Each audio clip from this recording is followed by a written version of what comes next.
Olá para você, eu sou Mariana e hoje eu queria compartilhar um pouco nesse vídeo como foi que eu superei a síndrome do pânico. Eu vou contar aqui minha história e depois eu vou falar sobre algumas coisas que eu tenho percebido depois que eu comecei a atender pessoas, tá? E então é assim, eu tive síndrome do pânico mais ou menos em 2008, então bastante tempo atrás. Eu nunca tinha tido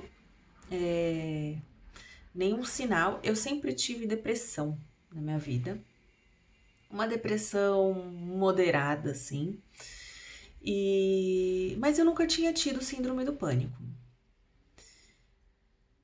Naquela época, o que estava acontecendo? O que eu estava fazendo? Estava numa época em que eu queria. Como que eu vou explicar? Eu tinha muitas metas que elas não estavam muito fazendo sentido com aquilo que realmente a minha alma queria. Então eu estava num momento em que eu estava mais preocupada com as coisas de fora, entendeu? Com o mundo fora, com alcançar aprovação, pertencimento. E aquilo que o mundo me dizia que eu devia fazer era algo que para mim eu achava que eu devia fazer. Então, por algum motivo, eu me desalinhei daquilo que eu sentia, das minhas buscas mais verdadeiras e comecei a querer alcançar aquilo que o mundo diz que é legal, que a sociedade diz que é legal. Então, em vários aspectos da vida, sabe? Tanto de o mundo diz que você tem que casar, o mundo diz que você tem que viajar para tais lugares, que você tem que no emprego ter determinado tipo de conquista, que você tem que sair para tal lugar, fazer tal coisa, não ficar em casa. E aí, enfim, tive a síndrome do pânico, né? Quem tem síndrome do pânico sabe o que é. É muito sofrido e assim, não tem muito. Uma coisa que é muito séria sobre síndrome do pânico é que não tem muito como te ajudar. A medicina, a psicanálise, sei lá, né? A psiquiatria não tem muito como ajudar. Pelo menos no meu caso, eu não recebi assim nenhuma grande ajuda que me tirasse daquela situação dolorosa. Então, às vezes você recebe talvez alguma coisa que vai te deixar meio dopado, né? Mas mesmo assim continua aquela angústia de medo em você. Então você fica dopado e com medo. Mas não existe nada que, nenhuma técnica, nada que te tire da síndrome do pânico, entendeu? Acabam te receitando uns remédios esquisitos, que no meu caso eu tive mais efeito colateral do que outra coisa. Então você acaba trilhando uma jornada meio solitária e meio desesperada, né? Quando foi que eu consegui começar a mudar, reverter a situação a ponto de nunca mais ter uma crise de síndrome do pânico? Foi quando eu entendi que eu estava fazendo isso, eu estava dando muito ouvidos para aquilo que o mundo dizia que era importante, que era legal, e comecei a dar ouvidos para aquilo que eu sentia. Então, quando eu comecei a falar assim, não, eu não vou casar porque é obrigado casar, se eu não encontrar alguma pessoa que faça sentido casar, eu não vou, se eu não quiser ir na festa de família, porque eu sou obrigada a ir na festa de família, eu vou dizer que eu não vou. Se alguém me ligar e eu não quiser atender o telefone, eu não vou atender. E eu comecei a ter esse tipo de atitude, muito, assim, eu fui 100%, falei, agora daqui pra frente, eu vou consultar a minha alma. O que a minha alma quiser fazer, o que a minha alma tiver vontade de fazer, eu vou apoiar. O que acontece? Quando a gente não escuta a nossa alma E a nossa alma diz uma coisa pra gente assim, não, eu não quero. Ela sente, não, eu não quero. E a gente vai lá e ignora. E mesmo assim faz aquilo. A nossa alma começa a se sentir presa. Ela começa a sentir que nós somos o algoz. Porque realmente a gente tem o poder de decidir. Então, se a alma precisa de uma coisa e a gente diz não, e a gente fala, não, eu não vou fazer o que você quer, eu vou fazer uma outra coisa, a alma começa a se sentir amedrontada, porque ela começa a falar, eu não tenho ninguém que vai ser por mim. Entendeu? Se eu precisar de alguma coisa, a pessoa que é minha dona e que tem a chance de escolher por mim e me ajudar, ela vai escolher contra mim. Ela vai escolher a favor do outro de fora, ela vai escolher algo que vai me machucar. Então a alma começa a ficar com muito medo. E é por isso que ela começa a ter síndromes de pânico. Ela começa a fazer você perder o controle, para dizer que ela tá com medo de que você vai colocar ela numa situação que ela não vai suportar. Porque existem muitos níveis, né, que a gente pode fazer isso, mas existem pessoas que realmente fazem coisas completamente contra elas mesmas, porque o mundo diz que deve ser feito.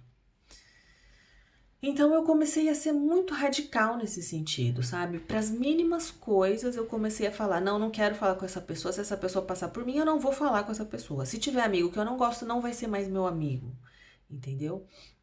Ou se tiver algum amigo que não me faz bem, não vai ser mais meu amigo. E aí, vale aqui dizer que nós, quando estamos numa situação dessa, adoecidos, a gente acaba não tendo uma saúde mental, um equilíbrio ideal para fazer esse tipo de decisão, tá? Então, assim, eu fiz essas escolhas elas me curaram. Esse é o meu depoimento. A partir do momento que eu deixei bem claro para minha alma que eu não iria mais contra nenhuma coisa que ela me sinalizasse, me curei da síndrome do pânico e nunca mais tive. Mas é isso que eu tô querendo dizer. Nós fazemos esse tipo de escolha radical num momento que a gente está um pouco adoecido, sem conseguir avaliar as coisas de maneira muito equilibrada. Então, depois desse momento, a minha sugestão é, depois desse primeiro momento que você fizer as suas escolhas, voltar a priorizar o seu sentimento, a sua alma, você precisa começar a equilibrar isso, falar assim, será que eu não tô sendo radical demais, né?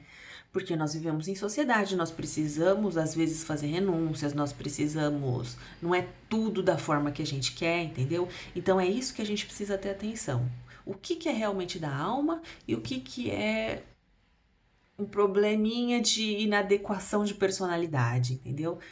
Porque tem esse ponto que é sutil e a gente precisa perceber para a gente não virar uma pessoa que vai se isolar da sociedade, que vai ter reações inadequadas com pessoas que são importantes, especiais. Devo dizer que acabei perdendo pessoas muito especiais para mim por causa disso. Então, eu faço muita questão de falar sobre isso. A gente precisa saber dosar essa nossa atitude, mas num primeiro momento eu apoio que quem tem a síndrome do pânico seja radical, sim. E aí, os comentários que eu quero fazer sobre isso, né? O porquê que a gente faz esse tipo de coisa. O ser humano, a nossa espécie humana, ela tem automaticamente a necessidade de pertencimento. Porque, por instinto, a gente sabe que nós dependemos uns dos outros, nós dependemos muito das outras pessoas, né? Então, para eu ter água, eu dependo de outra pessoa, para eu ter luz, eu dependo de outra pessoa. Alguém construiu minha casa, alguém arruma meu carro. Então, nos mínimos detalhes, nós dependemos de outras pessoas. Então, lá uma parte instintiva nossa sabe que a gente precisa que o outro nos aprove para que a gente continue vivo. Então, no fundo, é um medo da morte. A gente tem um medo da morte se a gente não pertencer, se a gente não for aceito. Isso por um lado, tá? Esse é o funcionamento humano. E aí, por outro lado, o que a gente tem? Por outro lado, a gente tem, como que se diz? Uma sociedade que vende uma fórmula de vida, que vende um formato ideal que você deve ter para pertencer, né? E aí talvez seja algum esperto descobriu isso, né? E aí utiliza do marketing, utiliza de imagens bonitas, de fundo musical e fala para você que você deve ter um certo comportamento se você quiser pertencer. Se você quiser que os outros gostem de você, se você quiser ser legal, né? E essa informação, ela chega de modo muito subjetivo. Então, é o subjetivo que atinge uma parte subjetiva, se encontra e a gente recebe a seguinte mensagem: se a gente não for dessa forma, nós não vamos pertencer. Então, existe um modelo que eu devo seguir. E aí, naturalmente, a gente começa a tentar seguir isso, né? A gente também, ao longo da vida, não é ensinado a fazer conexão com a nossa intuição, com a nossa parte mais profunda. A gente é ensinado a cada vez ir desconectando mais, né? Então a gente começa a ouvir essas mensagens de como a gente deve viver, de como a gente deve ser, como são essas fórmulas, quem são as pessoas que são super amadas na sociedade, que são super admiradas na sociedade. Quem são os modelos, né? As pessoas que estampam as capas de revista, que ganham muito dinheiro, que ganham os prêmios. Muitas vezes a gente sabe que essas pessoas não têm comportamentos tão admiráveis assim, tá? Isso só para dizer por um lado. Por outro lado, a gente tem que dizer que cada pessoa é única. E não existe fórmula. Se você tentar se encaixar numa fórmula, a sua alma não vai gostar disso. Então, a partir do momento que se a gente for muito radical em tentar caber nessas fórmulas, né? Se a gente realmente parar de ouvir aquilo que a gente sente, o nosso guia, e tentar caber nessas fórmulas, a gente pode começar a colocar a nossa alma numa situação de prisão, de muita dor e de medo, porque ela não tem ninguém por ela, nossa alma, além da gente mesmo. Você imagina uma alma que quer fazer coisas, quer sentir, quer criar coisas que são específicas para ela.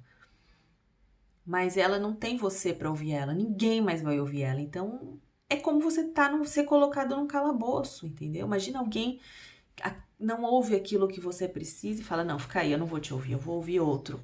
Então, é muito doloroso para a alma e isso começa a gerar crises de síndrome do pânico. E não é por acaso que a gente tem esse número de casos de síndrome do pânico crescendo de forma multiplicada. Existe uma explicação, entendeu? Não é que todo mundo tá com a cabeça doida. A explicação é muito clara. A gente vive numa sociedade que impõe um formato e as pessoas acabam comprando esse formato e negligenciando a sua própria verdade, né? Então, o caminho é voltar a se ouvir. O caminho é você fazer um exercício de aprender a seguir aquilo que vem de dentro. Não é fácil porque a gente desconectou, então precisa trabalhar, é um dia após o outro. E aí, às vezes, no começo vai ser necessário ser radical e falar não para tudo mesmo, que era isso que eu estava querendo dar de exemplo, entendeu? No começo é necessário ser extremamente radical, cortar tudo aquilo que tiver o mínimo sinal de que está fazendo mal. E depois, aos poucos, ir revendo e equilibrando, né? E fazendo a coisa de forma equilibrada. E assim, por exemplo, digamos que você não está com vontade de fazer tal coisa, mas você sente que é importante você abrir mão para você manter pessoas, manter contatos, fazer parte da família. Gente, todo mundo tem que fazer um esforço para construir uma família legal, né? E aí você vai fazer o quê? Você vai negociar com você mesmo. Você vai falar assim: olha, Alma, nós vamos fazer algo aqui que talvez tenha partes chatas, partes não tão fáceis de lidar, né? Relacionamentos que nós vamos ter que encontrar que são difíceis, mas depois eu prometo que eu vou te recompensar. Nós vamos passar aqui por um momentinho difícil, depois eu volto e eu te recompenso, certo? Eu vou fazer você fazer algo que você queira, que você precise. Quando a sua alma se sentir ouvida, se sentir que você está dando satisfação e que você realmente volta e cuida dela e cuida do que ela precisa, ela não vai ter essas crises da síndrome do pânico, porque ela vai desenvolver uma confiança em você. Entendeu? Então, quando você achar que é necessário, você encontra um pouco alguma coisa que você não quer para poder construir alguma coisa fora importante, volte, faça a negociação e recompense depois a sua alma. Construa uma confiança com você mesmo. Certo? De todas as pessoas que eu atendia, isso funcionou. Quando eu atendi pessoas com síndrome do pânico, essa é uma fórmula que funciona. Então, nós vamos continuar vivendo numa sociedade que vai continuar impondo esses formatos pra gente. E nós vamos precisar cada vez ser mais lúcido e buscar cada vez. Eu acho que uma das grandes valores que eu tento propor neste canal aqui é a reconexão com você mesmo, né? Então, se o mundo de fora te traz uma dor, é uma ótima oportunidade de reconexão. De reaprender a ouvir a si mesmo, de entender que a sua alma ela tem a capacidade de te guiar para lugares muito felizes. Então, era isso que eu queria compartilhar nesse vídeo. Eu espero que esse vídeo tenha te ajudado de alguma forma. E até a próxima!